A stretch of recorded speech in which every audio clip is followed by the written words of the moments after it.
ಮುಚ್ಚುಮರೆಯಿಲ್ಲದೆ ನಿನ್ನ ಮುಂದೆಲ್ಲವನ್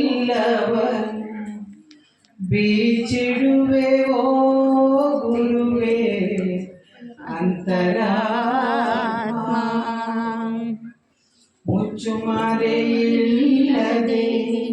ನಿನ್ನ ಮುಂದೆಲ್ಲವನು ಬೀಚಿಡುವೆ ಓ ಗುರುವೇ ಅಂತರಾತ್ಮ.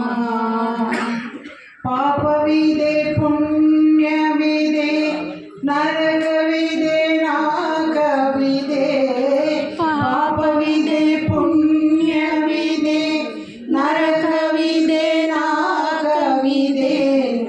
ಸ್ವೀಕರಿಸುವ ಗುರುವೇ ಅಂತರಾತ್ಮ. ಮುಚ್ಚುಮರೆಯಿಲ್ಲದೆ ನಿನ್ನ ಮುಂದೆಲ್ಲವನು ಬಿಚ್ಚಿಡುವೆ ಓ ಗುರುವೇ ಅಂತರಾತ್ಮ.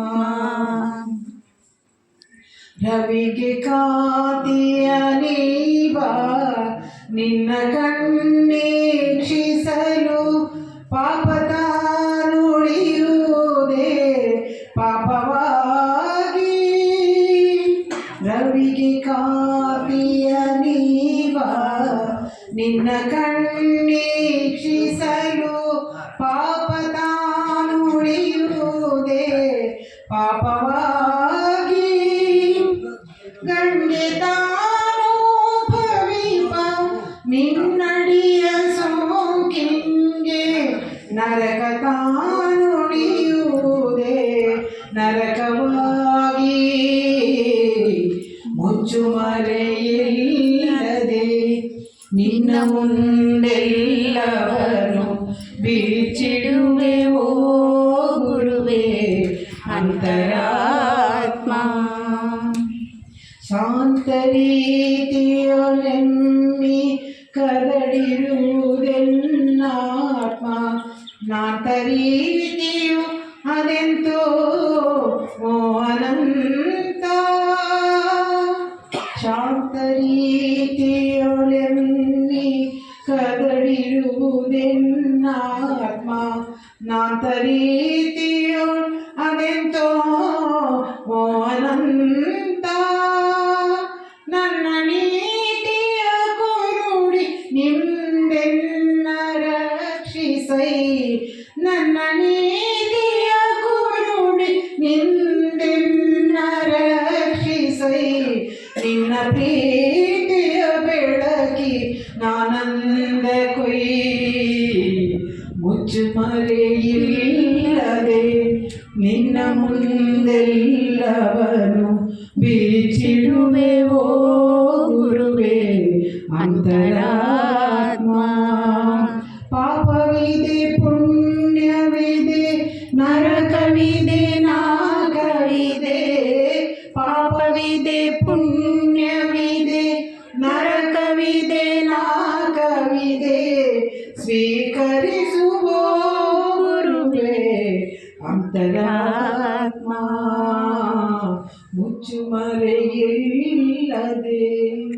ನಿನ್ನ ಮುಂದೆಲ್ಲವನು ಬೀಚಿಡುವೆ ಓ ಗುರುವೇ ಅಂತರಾತ್ಮ.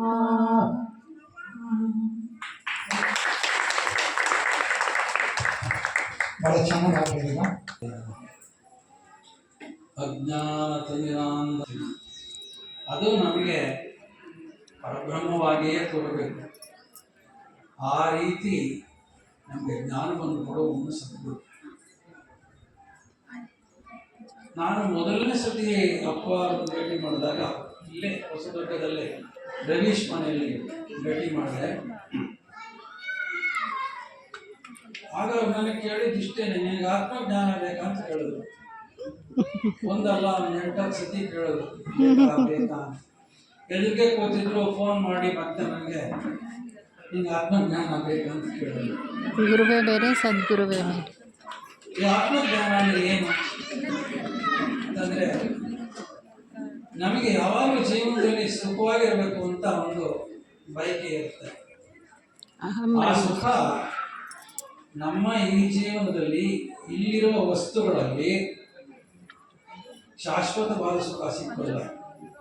ಸುಖ ಸಿಕ್ಕತ್ತೆ, ಸ್ವಲ್ಪ ಹೊತ್ತಿನ ಮೇಲೆ ಅದು ಮಾಯವಾಗಿಬಿಡುತ್ತೆ. ಹೊಟ್ಟೆ ಹಸಿದಾಗ ಒಳ್ಳೆ ಭೋಜನ ಬೇಕು ಅಂತ ನಾವು ಯೋಚನೆ ಮಾಡ್ತೀವಿ.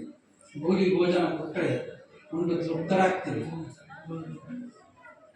ಆದರೆ ಅದನ್ನೇ ಇನ್ನು ಸ್ವಲ್ಪ ಜಾಸ್ತಿ ತಿಂದರೆ ಆ ಸುಖ ಹೊರಟೋಗುತ್ತೆ, ಅಥವಾ ಆ ಸುಖ ಯಾವಾಗಲೂ ಇರೋದಿಲ್ಲ. ಕಾರಣ ಏನು ಕಾರಣ ಇರ್ಬೋದು? ನಾವು ಎಷ್ಟೋ ಜನ್ಮಗಳಲ್ಲಿ ಮಾಡಿರ್ತೀವಿ ಒಳ್ಳೆಯ ಕೆಲಸಗಳು, ಕೆಟ್ಟ ಕೆಲಸಗಳು. ಅದರಿಂದ ಒಳ್ಳೆಯ ಕೆಲಸದಿಂದ ಶುಭ ಸಂಸ್ಕಾರ ಬರುತ್ತೆ, ಕೆಟ್ಟ ಕೆಲಸದಿಂದ ಪಾಪ ಸಂಸ್ಕಾರ ಬರುತ್ತೆ. ಇವೆಲ್ಲವನ್ನು ನಾವು ಸ್ವಲ್ಪ ಸ್ವಲ್ಪ ಈ ಜನ್ಮದಲ್ಲಿ ಅನುಭವಿಸೋದಕ್ಕೋಸ್ಕರ ಬಂದಿದ್ದೀವಿ. ಅವರು ಅದೆಲ್ಲ ಯಾವುದನ್ನು ಹೇಳೋದಿಲ್ಲ. ನಮಗೆ ಜೀವನದಲ್ಲಿ ಸಾಧನೆ ಮಾಡುವುದಕ್ಕೆ ವಿಘ್ನವಾಗುತ್ತಿರುವ ಈ ಕಷ್ಟಗಳನ್ನು ಎಲ್ಲವನ್ನು ಕಮ್ಮಿ ಮಾಡ್ಬಿಡ್ತಾರೆ. ಕೆಲವನ್ನಂತೂ ಹೋಗಿಸೇ ಬಿಡ್ತಾರೆ. ನಮ್ಗೆ ಯಾವುದೋ ಒಂದು ಕರ್ಮ ಇರುತ್ತೆ, ಹೋಗಿ ಎಲ್ಲೋ ಒಂದು ಕಡೆ ಬಾವಿ ಬೀಳಬೇಕು ಅಂತ ಇರುತ್ತೆ. ಯಾಕಂದ್ರೆ ನಾವು ಯಾವನ್ನ ತಳ್ಬಿಟ್ಟಿರ್ತೀವಿ, ಇಲ್ಲಿಂದ ನಿಂತಿಟ್ವಾಡ. ಆಗ ಹೋಗ್ತಾ ಇರ್ತೀವಿ, ನಮ್ಗೆ ಗೊತ್ತಾಗಲ್ಲ, ನೋಡದೆ ಒಂದು ಗುಂಡಿ ಬಾವಿ ಬೀಳ್ಬೇಕಾಗಿರುತ್ತೆ. ಅದು ಕರ್ಮ. ನಾವು ಸಾಧಕರಾಗಿದ್ದು, ಅಪ್ಪ ಅವರಿಗೆ ಸಂಪೂರ್ಣ ಶರಣಾಗತಿಯಾಗಿದ್ದು, ಈ ಎಲ್ಲವನ್ನು ಮಾಡಿಸಪ್ಪ, ನೀನು ಮಾಡಿಸಿದ್ದೆ ನನಗೆ ವರ, ನಾನು ಸಾಧನೆಯಲ್ಲಿ ಮುಂದೆ ಹೋಗ್ಬೇಕು ಅಂತಿದ್ರೆ ಅವ್ರು ನಿಮ್ಮನ್ನು ಬಾವಿಗೆ ಬೀಳಿಸೋದು. ಇನ್ನೂ ಮೊದಲಿಗೆ ಗುಂಡಿಗೆ ಬೀಳಿಸ್ತಾರೆ. ಒಂದು ವಾರ ನಮಗೆ ಕಾಲು ನೋವು ಅದೆಲ್ಲ ಒಂದು ಅನುಭವಿಸ್ಬೇಕಾಗ್ತದೆ. ಆ ಅನುಭವಿಸ್ಬೇಕಾದ್ರೆ ನಾವು ಇದನ್ನು ಯಾಕಪ್ಪ ಕೊಟ್ಟೆ ನನಗೆ, ಬೇಗ ಹೋಗ್ಸಪ್ಪ ಅಂತೀವಿ. ಅವ್ರು ಎಷ್ಟೋ ಕಮ್ಮಿ ಮಾಡಿರ್ತಾರೆ, ನಮ್ಗೆ ಗೊತ್ತೇ ಆಗಲ್ಲ. ಹೀಗೆ ಅವರು ನಮಗೆ ಇವೆಲ್ಲ ಯಾವುದೊಂದು ಹೇಳೋದಿಲ್ಲ. ನಾನು ಎಷ್ಟೋ ಸತಿ ಕೇಳಿದ್ದೀನಿ ಅವ್ರಿಗೆ, ಸಾಧನೆಯಲ್ಲಿ ಎಲ್ಲಿದ್ದೀನಪ್ಪ, ನಾನು ಎಲ್ಲಿದ್ದೀನಿ ಅಂತ ಗೊತ್ತಾಗಲ್ಲ, ಮುಂದೋಗ್ತೀನಿ ಏನೋ ಅಂತ ಗೊತ್ತಾ, ನಿನ್ಗೆ ಯಾಕಾಗಲ್ಲ? ಯಾವತ್ತೂ ಹೇಳಲ್ಲ ಅವರು. ಯಾಕೆಂದರೆ ಅದನ್ನು ಹೇಳಿದ್ರೆ ಅಕಸ್ಮಾತ್ ನಾವು ಮೇಲೆ ಹೋಗಿದ್ರೆ, ಒಳ್ಳೆಯ ಸ್ಥಿತಿಯಲ್ಲಿದ್ದರೆ ಅದು ನಮಗೆ ಅಹಂಕಾರವನ್ನು ತಂದುಕೊಡುತ್ತೆ. ಆದರೆ ನಾವು ಸಾಧನೆ ಮಾಡದೆ ಕೆಳಗಿನ ಸ್ಥಿತಿಗೆ ಹೋದರೆ ಅವ್ರು ಹೇಳ್ತಾರೆ, ಸರಿಗಿಲ್ಲ, ಇದು ಮಾಡಬೇಕು, ಏನು ಮಾಡಬೇಕು ಅಂತೆಲ್ಲ ಹೇಳ್ತಾರೆ. ಇನ್ನೂ ಮಾಡ್ದೇನೆ ಇದು ಕೆಟ್ಟ ಕೆಲಸ ಮಾಡಿದ್ರೆ ಹೊಡೆದು ಬೇಕಾದ್ರೂ ಹೇಳ್ತಾರೆ. ಆ ಹೊಡೆದು ಹೇಳಿದಾಗ ಏನಾಗುತ್ತೆ ಅಂತಂದರೆ, ಕೆಲವು ಸತಿ ಅವ್ರು ಹೊಡೆಯೋದು ನಮ್ಮ ದೇಹಕ್ಕಾಗಿರುತ್ತೆ. ಅದರಲ್ಲೇ ನಮ್ಮ ಕರ್ಮಗಳನ್ನು ಕಮ್ಮಿ ಮಾಡ್ತಾರೆ. ಎಷ್ಟೋ ಕರ್ಮಗಳನ್ನು ನಾವು ಅನುಭವಿಸ್ಬೇಕಾಗಿರುತ್ತೆ.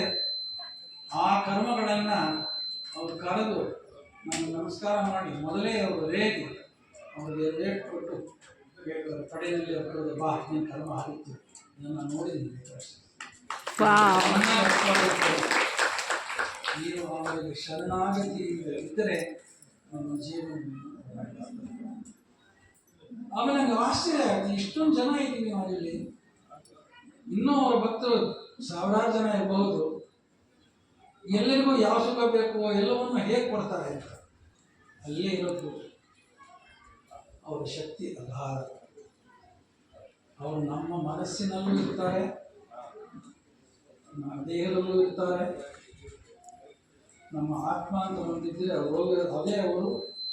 ಹೀಗಾಗಿ ನಮ್ಮೆಲ್ಲರಿಗೂ ಸುಖವನ್ನು ಕೊಟ್ಟು ಕರುಣೆಯಿಂದ ಅದರಿಂದ ಆನಂದನೂ ಕೊಡ್ತಾರೆ. ಅದಕ್ಕೆ ಬಂದು ಆನಂದವಾಯ್ತಾ ನಿಮಗೆ ಅಂತ ಕೇಳ್ತಾರೆ. ಈಗ ಬರೋದು ಯಾಕೆಂದರೆ ನಾವು ಅವ್ರು ನೋಡಬೇಕು, ಅವ್ರು ಏನು ಮಾಡ್ತಿದ್ದಾರೆ, ಬೇರೆಯವ್ರಿಗೆ ಏನು ಹೇಳ್ತಾರೆ, ಅಷ್ಟರಲ್ಲೇ ಇರಬೇಕು ಹೊರತು ಹಾಂ ಹೌದಾ, ಸರಿ ಇದೆಯಾ?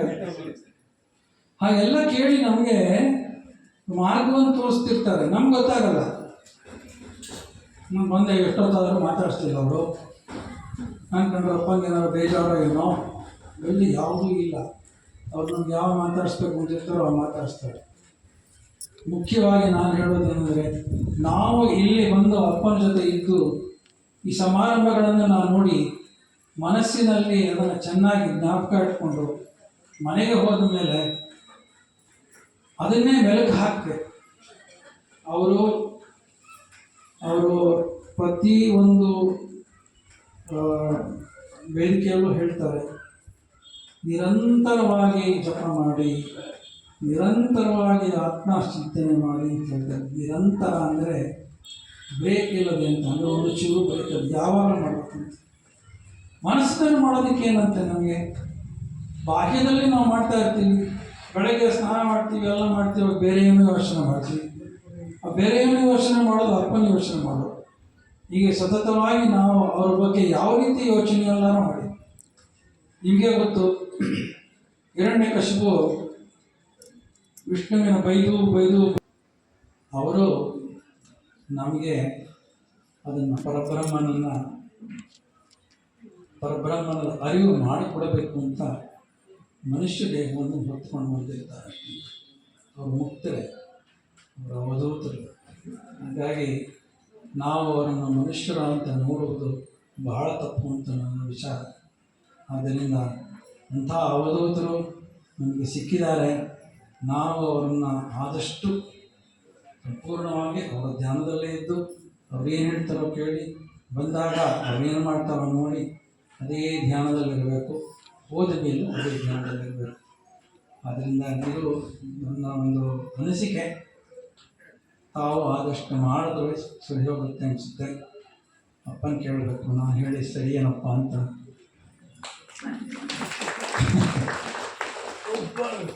ಹಾಗಾಗಿ ತಿಳಿದ ಮಾತು ಒಂದಷ್ಟು ಹೇಳಿದೆ. ಆದರೆ ಶ್ರೀಧರಂಥ ವಾಗ್ಮಿ ಅಲ್ಲ ನಾನು, ಅಷ್ಟು ಚೆನ್ನಾಗಿ ಮಾತಾಡೋಕೆ ಬರೋದಿಲ್ಲ. ನೀನು ತಿಳಿದ ಮಟ್ಟಿಗೆ ಇಷ್ಟು ಹೇಳಿದ್ದೀನಿ. ನಿಮಗೆಲ್ಲರಿಗೂ ನಮಸ್ಕಾರಗಳು.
विष्णु गुरुदेव महेश्वर गुरु साक्षात परब्रह्म तस्मै श्री गुरवे नमः।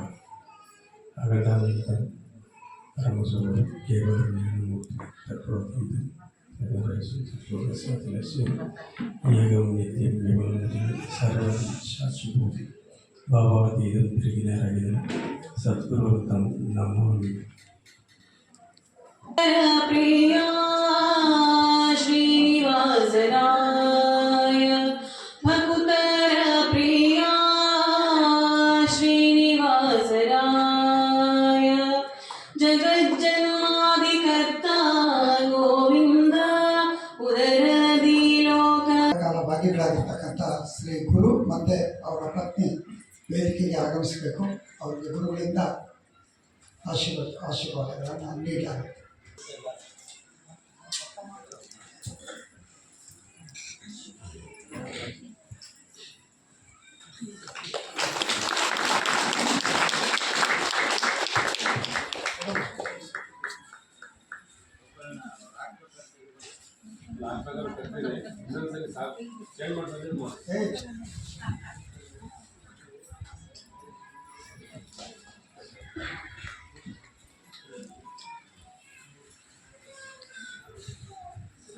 ಧನ್ಯವಾದಗಳು.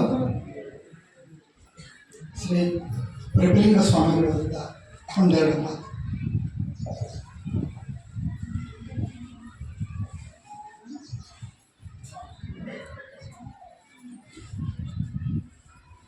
ಶಂಕರಂ ಶಂಕರಾಚಾರ್ಯಂ ಕೇಶವಂ ಬಾದರಾಯಣಂ ಸೂತ್ರಭಾಷ್ಯಕೃತೋ ವಂದೇ ಭಗವಂತು ಪುನಃ ಪುನಃ.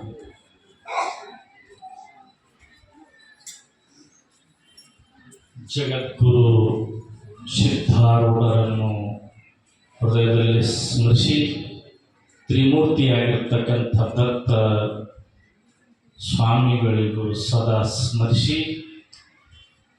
ಇಂದಿನ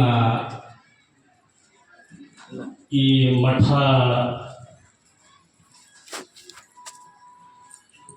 ಅಧ್ಯಕ್ಷರು ಅಪ್ಪ ಅವರಿಗೂ ಅಭಿವಂದಿಸಿ, ಅದಲ್ಲದೆ ಮಹಾನ್ ಪಂಡಿತರಿಗೂ ಹರಗುರುಚರ ಮೂರ್ತಿಗಳಿಗೂ ಶರಣ ಶರಣಿಯರ ಸದುಹೃದಯಕ್ಕೆ ಸಾಕ್ಷಿಯಾಗಿ ಬೆಳಗುವ ಆ ಪರಮ ಜ್ಯೋತಿ ಪರಮಾತ್ಮ ನನಗೂ ಸೇವೆ ಮಾಡ್ತಕ್ಕಂಥ ಶಕ್ತಿ ಕೊಡಲಿ, ನಿಮಗೂ ಸೇವೆ ಮಾಡ್ತಕ್ಕಂಥ ಶಕ್ತಿ ಕೊಡಲಿ ಅಂತ ಹೇಳುತ್ತಾ ನನ್ನ ಮಾತೊಳಗೆ ಹೇಳ್ಬೋದು.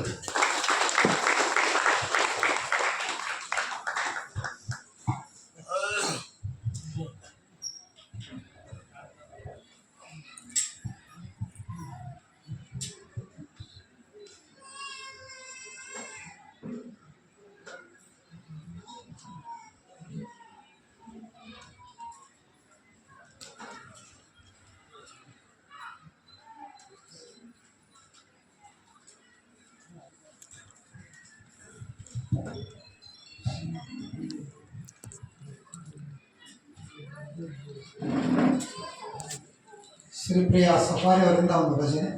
ಮಂಗಳ ಅಂಗನಂತರದ ಮಂಗಳ ಪಾಂಗ ವಿಶ್ವಂಗಳ ಮಂಗಳ ಸಿಂಗರ ದಂಗುಟ ಸಂಗದ ಜಗದ ಅತಂಗಳ ಗಂಗಳ ಹಿಂದಿ ಪಳಾಂಗ